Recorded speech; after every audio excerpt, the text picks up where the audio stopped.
Hey guys, this is Kanav, and this is the second video in my multi-part series on the basis of 3D modeling with Autodesk Fusion 360. In this video, we're going to be talking about the very basics about sketching along with the extrude tool. The few concepts we're going to use in this video are a few basic shapes, the way we sketch, modifying, and constraints, and the extrude tool.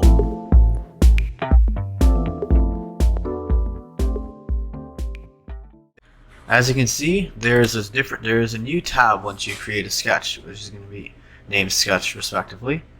And there are a lot of different things in the Create, Modify, and Constraints tab. The Create, instead of having the specific tools like Extrude, is now going to have shapes like rectangles, circles, polygons, etc., etc. The Modify will still have fillets and chamfers, but instead of having like edges on like a pointy surface, they'll just be between two lines. Then the other parts are going to be tools like trim and offset. I'm going to get more into the details with those in a couple minutes.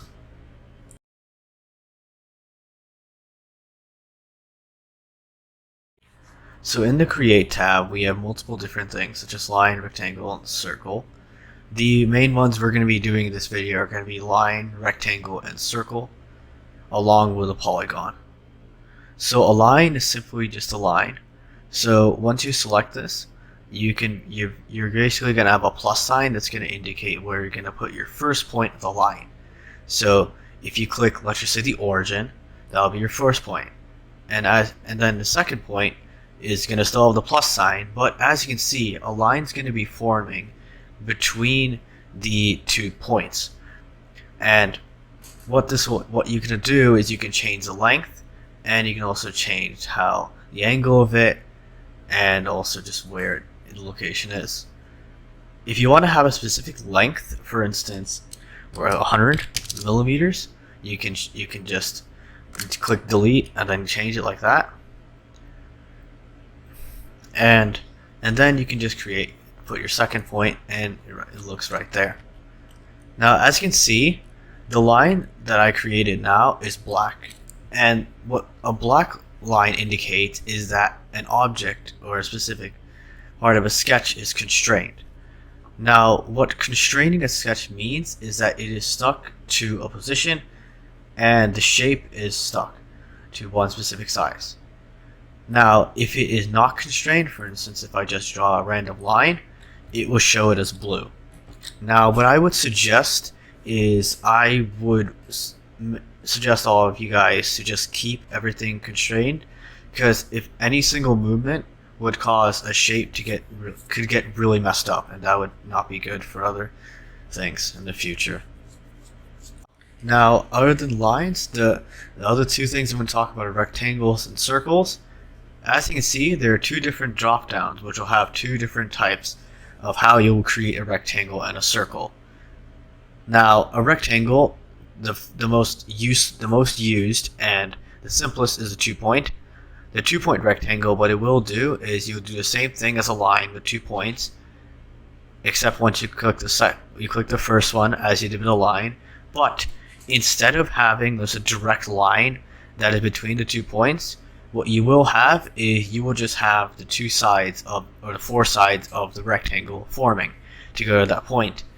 And you can change the dimensions by hitting a tab, and then if you're in a specific one, you can delete, and you can just go and put a measurement. I'm just going to make this 50 millimeters by 100 millimeters just because they're just easy numbers. Now, the other two types of rectangles that there are there's a 3-point rectangle and a center rectangle.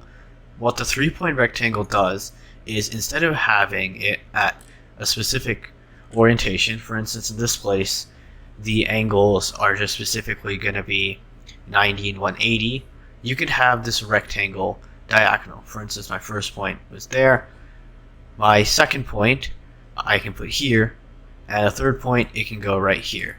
So this allows us to make diagonal rectangles. Now, you could just make a rectangle out of lines, but if you just really, but just to make it simpler, you can just do it like this. Now the final rectangle that is going to be used for this that you can use is the center rectangle. The center rectangle is used when you already have a center point and you just want to span out a rectangle. So I'm just going to arbitrarily put a point right here, and I'm going to span out like that. You can just drag it with a point, and you can just make it any type of sizes. It's going to still have the same angles as like before, where you'll have the same 90-degree angles as the rectangle at the bottom left, as you can see.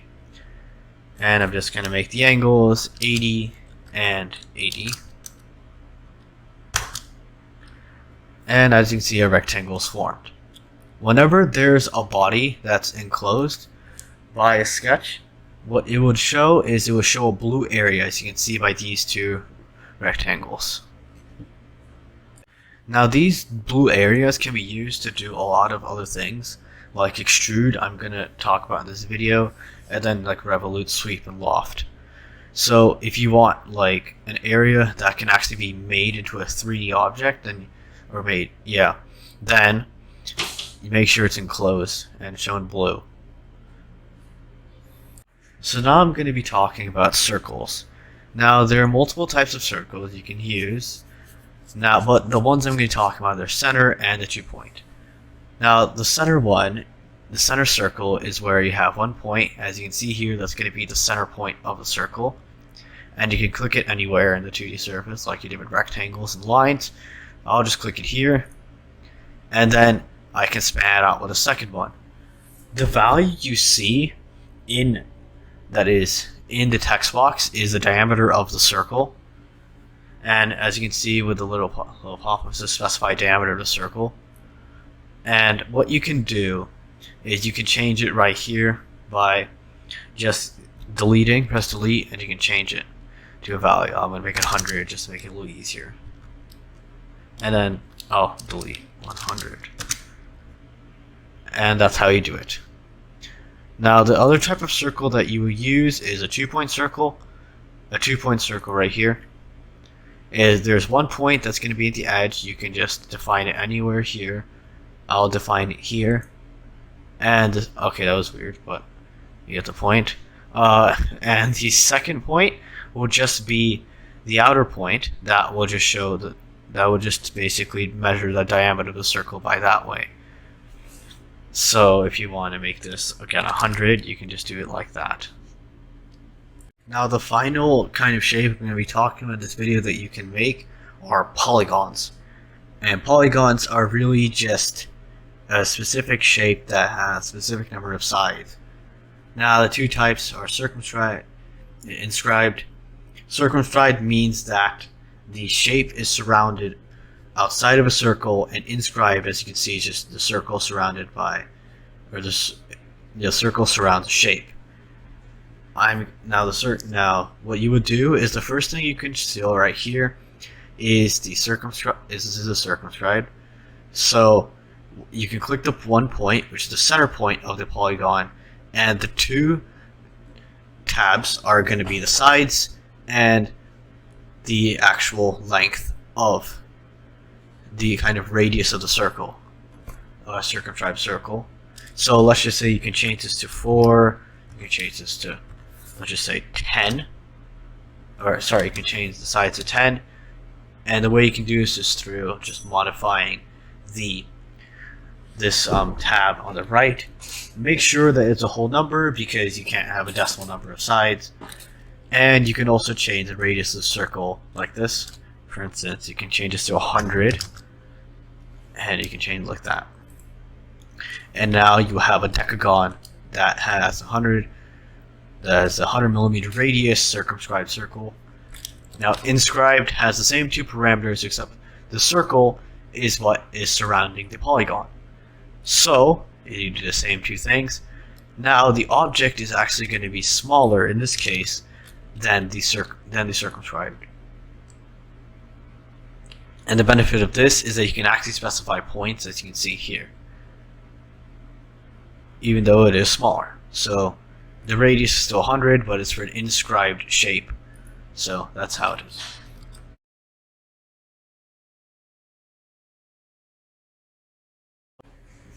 Now you may be asking yourself, well, what if I draw and draw circles, but I want to modify the values like diameters later? Well, what you can do is you can use a dimension tool. The dimension tool is a tool that's used to define basically distances between points and specific values. So right here is just an automatic dimension that happens when you create this type of circle. But to give it a little bit more context of how the dimension tool works, I'll delete it. You can just press delete by doing the backspace. And for dimensions, you can press D on your keyboard, and you will see right on my green highlight there's going to be 2 lines and 2 arrows. So if you want to define the diameter of a circle, you can just click this, and right here you can just click this. You can just click again, and now you're going to have the same text box as you did before. So let's just say I want to make this 50. I can make it 50, and that's how it'd be. If you want to modify a dimension again, you can just double click on it and you can change it. I'll change to 75. And now what's also beneficial about dimensions is that you can also define distances between specific objects. Now let's just say I want this circle, the center, to be 50 millimeters by 50 millimeters away from the center. So if I can click, I'll click the point, and I will click this point here, and that will define. You can define the horizontal distance or the vertical distance, or you can even do diagonal distances, and that's how you can do it there. So if you click that again, I'll do 50, and I can do the vertical distance again, and that will be 50, and that's how it will be. Now note, when it comes to dimensions, what will happen is, if you want to define the distance between 2 objects, like for instance 2 circles, whatever object you click first is the one that's actually going to move in the distance that you change. For instance, if I click this circle first and then the larger circle first, and I want to change it to 70 millimeters, this circle will move in. Then let's just say I do the other way around, where I click this one first and the second, and I do 70, and that's the one that moves. So that's just a reminder that you can have when it comes to dimensions. Another thing that when it comes to dimensions that you can change is the angle between 2 objects. For instance, if I create a dimension between these 2, I can change the angle right here, and make sure you select the full line for this. And as you can see, the unit is in degrees because that's the default, but I could change the angle. So let's just say I change it to 15, and this will move. Now, as another note with which one would move, I forgot to include that it's usually the one that isn't constrained, or when both of them aren't constrained, it's the one that you click on first. So now I'm going to be talking about a couple tools within the Modify tab. One of the biggest tools that you can use is the Trim tool. So for instance, let's just say I have 2 circles here, and I want to basically have it so that it is one specific body instead of 2 circles. Now the way you can do this is you can just trim these 2 inner parts. And the part that will be trimmed is the part that's inside of like the purple, that's highlighted in purple. So you can click this here, you can click this here. Note, you're going to have a warning message to say that constraints are going to be removed.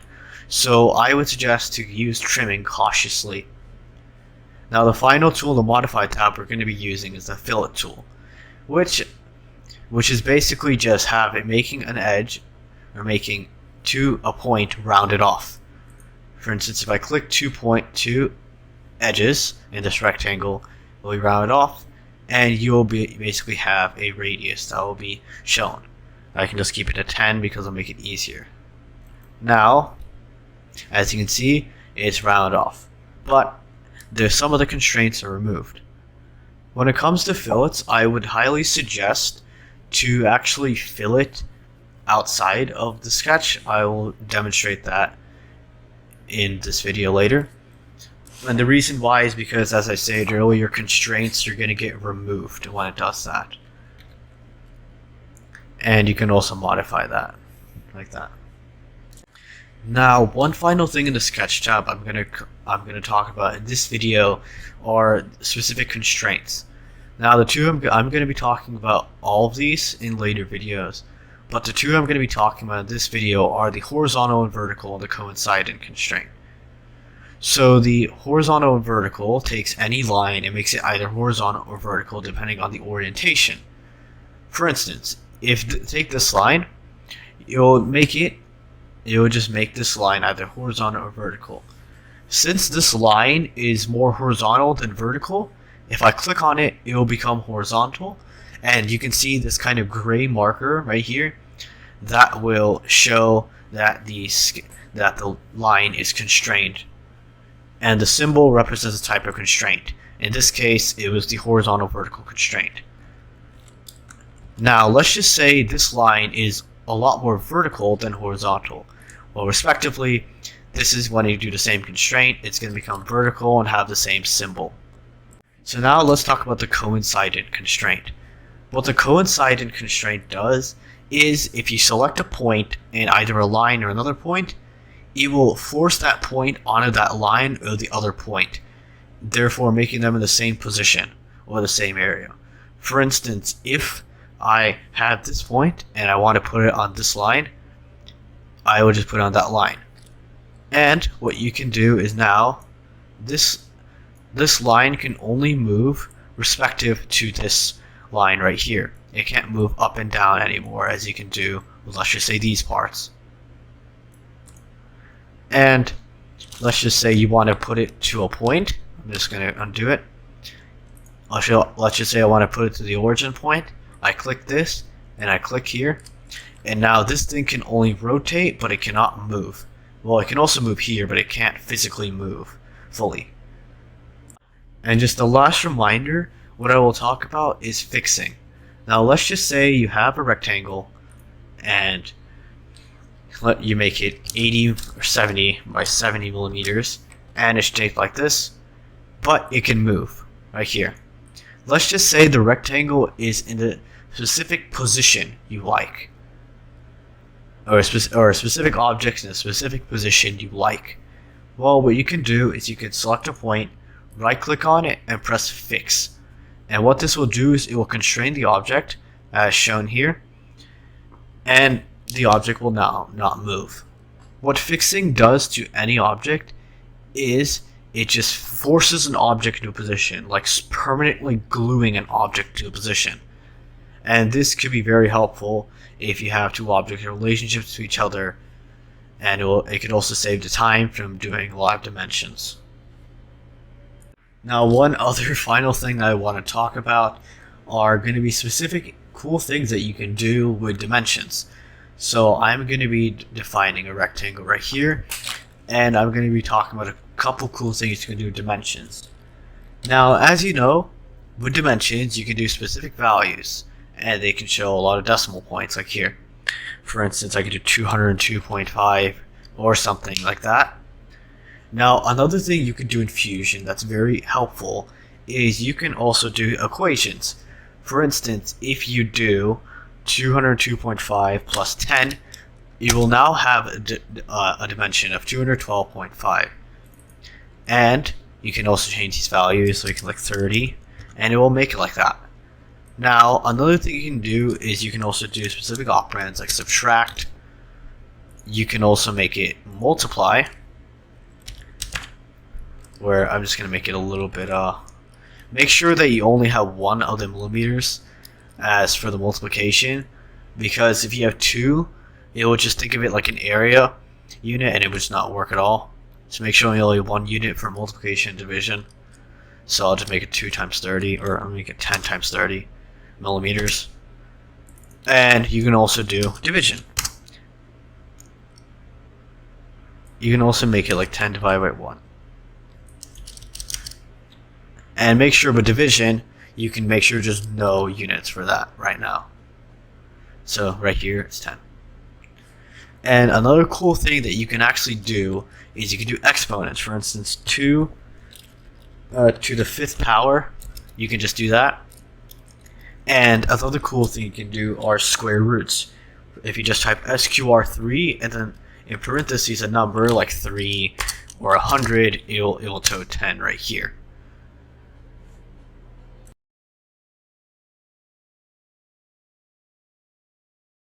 So that covers it for the sketch things in this video. Right now we're going to be talking about the extrude tool from that. So just click finish sketch at the top and you're now back here. So this tool we're going to be talking about, the extrude tool. So you can click it up here, or you can just click E on your keyboard. And what you can do is, there are multiple types of things to do with extrudes, but you will select a profile. A profile is generally anything that's just shaded in blue or is just surrounded by basically just by a 2D object. For instance, this square and the little shape we made right here. So what we're going to do is that you can just pull it off like this and basically form a 3D shape through that. Now there are multiple types of directions you can do and starts. The offset direction is basically where you do an offset, where you can extrude it starting like a distance away from where that profile is located. For instance, if I type 15, the actual object is going to form 15 millimeters up or in this direction from that. Now, another thing you can do is you can also make it flip direction by making it negative. So if I make it negative 70, it will actually flip down. And the offset can also be negative, like negative 15. So you can do a lot of good things like that. Now, there are two types. I'm going to put this back to 0 to make things a little easier and stuff. So now, there are also different types of directions. For instance, the one-sided, as you can see, it will go one side of the plane. The two sides are also going to be two sides of the plane, and they can go different directions. For instance, right here. And the symmetrical will have one distance, but it will go two sides. So it's just a simpler version if you have the same distance for two sides for the two-sided. And you can do distance, or you can go through any visible body that's already done. And as you can see, I'm going to put that to one side. And I'm just going to make it 70 millimeters tall. And we've officially created bodies. Now, anything that's surrounded is going to be created in what's called a body. A body is basically, as I said, just a 3D object that you can show. For instance, this rectangular prism and this shape right here. Now, if these objects are not connected, these will just form as separate bodies. But if they're the same, they're going to be falling as the same body. Now, one final thing I want to talk about right here are just going to be fillets and chamfers. Fillets are a way, as I said, to round off an edge in both today's and yesterday and last video. So what this will do inside of the modify tab outside of Sketch is you will take a specific edge and you will round it off like that. Now the benefit of this over the Sketch is that, well, there aren't any constraints, so constraints won't get moved. And this will directly affect the object. Now, what is an interesting feature about Fusion 360 is that you can directly if you directly modify a sketch, you can directly modify this object when you press finish. So if you double click on here, and let's just say you want to change it to 60 and press finish, what will happen is the circle will end up, or the object will end up changing its geometry. Like the circle here ends up changing to 60 millimeters. And this will be very helpful because you wouldn't have to redefine any sketches, and you'll keep everything sort of nice and clean.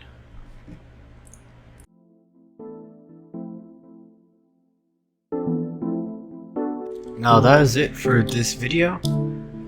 The next video, what I am going to do is I'm going to be showing you guys like an example that you can use with the things that I've just taught you in this video that can be used in real life. And that will be that I'm going to be creating a phone stand in Fusion 360. Now stay tuned for the next video. Thank you.